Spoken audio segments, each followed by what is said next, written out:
Hello, welcome to my workshop. My name is Chris Pine. This week I will be building, by the strictest definition, a kitchen utensil. My wife has wanted one of these for many years and I've just kind of forgot about it, honestly. I saw the original inspiration and design in Wood magazine several years ago. I will include the issue, I'll have to look it up down below, but you really don't need that issue to make this. It's fairly simple.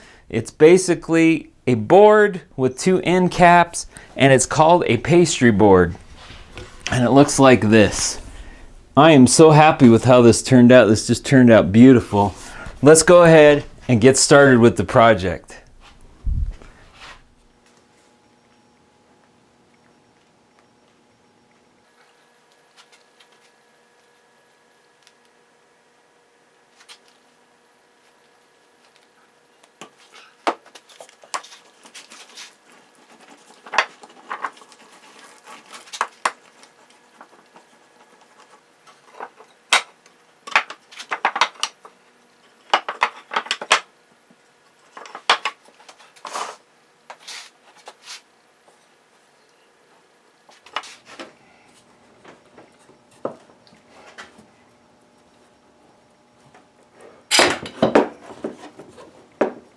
While not perfectly flat, my glue up went pretty well.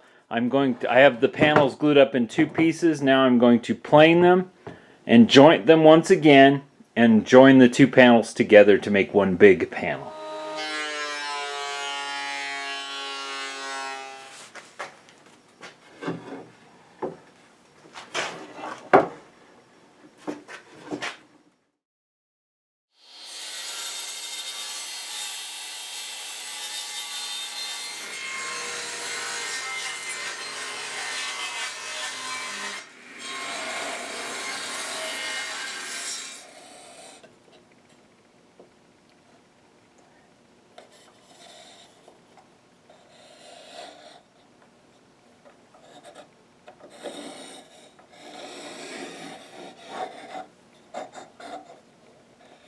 As you can see here, I've marked out a pattern with where the dots are where I want to drill and put dowel pieces in the face of the board.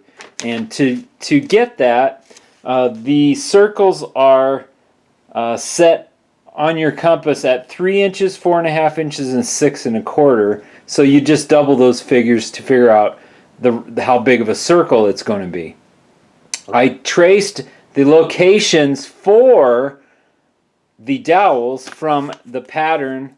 I actually did use the pattern from Wood Magazine's plan.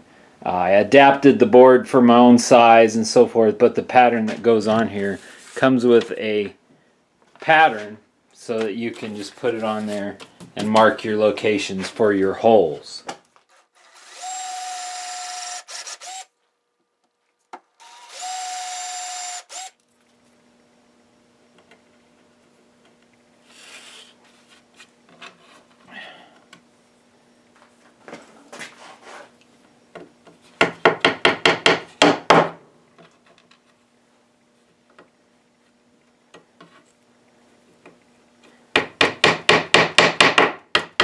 I now have all of the dowels glued into the board pattern. We'll let that dry and we'll sand them all smooth.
It is now time to add some finish to the pastry board, and what I'm going to be using today is this mixture of oils that you can buy at Rockler or online, and I've had this for quite a long time. I actually, most of the time, I just use straight mineral oil. I'll also use a mixture of mineral oil and beeswax, which I've been using for the last year or two. Darman Orvar or Lynn, her channel that shows how to make that. I think it's 4 parts beeswax or 4 parts mineral oil to 1 part beeswax. It works real well. But what I like to do initially is soak the board down with oil, let it dry a little bit, and then we'll followed by several coats of the wax. And it works really well. And this is one of my favorite parts of doing projects like this, is letting the oil go on, because it reveals the wood underneath. It's just really pretty. So here we go.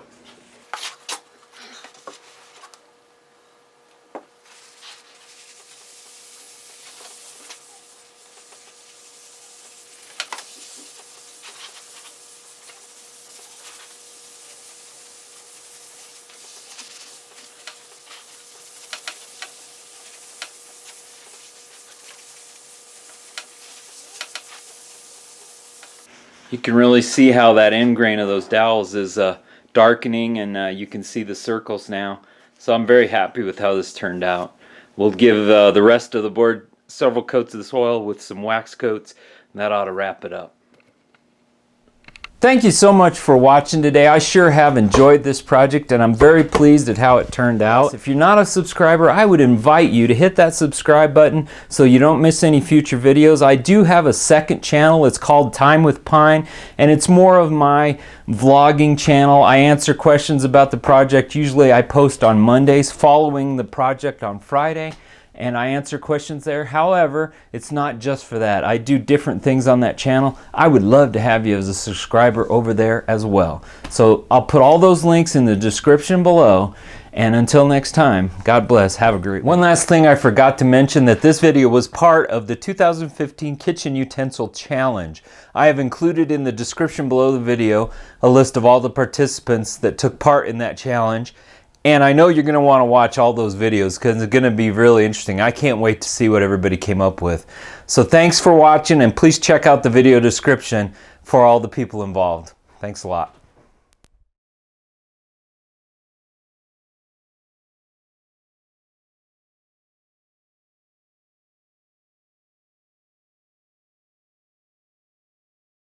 Okay, here's what we've got. We got the cylinder turned, and we've got it sanded up to 320, which is where I'm going to stop. And you can see a little